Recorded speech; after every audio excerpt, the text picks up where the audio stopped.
Icera-inĩ rĩa bodi ya rũhonge rwa ũrĩmi wa maĩ rwa National Irrigation Authority kaunti-inĩ ya Kirinyaga rĩambĩrĩirie ndemu-inĩ ya Thiba gũthũrima ũrĩa arĩmi marakinyĩrwo nĩ maĩ.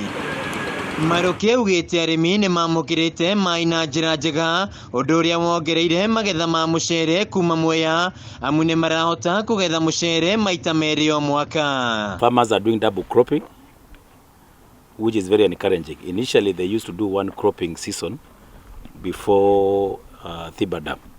But once the Thiba Dam came in, the farmers have been able to do double cropping. Thirikari ĩkoretwo mũbango-inĩ wa kuongerera mũgũnda wa mũcere na ĩka 10,000, MALUKI akiuga gũkinyĩria mũthia-inĩ wa mwaka ũyũ ĩka 10,000 gũkorwo ikĩrĩmwo mũcere. We are expecting the project to be fully operational by the end of this year.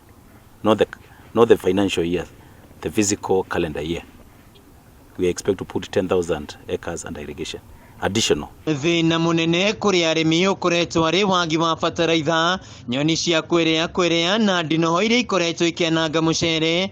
Laban Kiplagat kuma ministry-inĩ ya ũrĩmi akiuga maya mothe nĩ maratangĩkĩrwo. The Ministry of Agriculture is on top of things, ensuring that the farmers produce adequately and ensure that also issues that affect like pests and diseases are controlled in as much as possible. MWEA gĩtĩ wa arĩmi ya mũcere Peter Chege augĩte ta arĩmi nĩ makenete nĩ ndemu ya Thiba, amu maĩ nĩ maramakinyĩra na njĩra njega na makahota kuongerera magetha ma mũcere. Cokereria ngatho mũno tondũ twĩna maĩ ma kũigana, nĩ tũrĩkĩtie kũgetha main crop, tukagetha mũcoka, rĩu tũkĩte kĩmera gĩa kerĩ.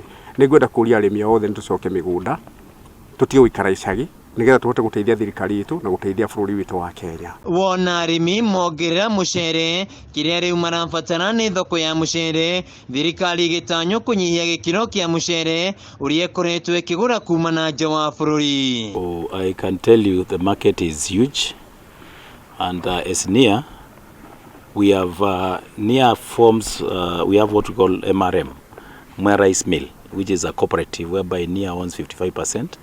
And MWEA rice growers on another 45%. Handũ-inĩ ha Kameme TV kuma MWEA kaunti-inĩ ya Kirinyaga, njĩtagwo Wainaina wa KURIMA.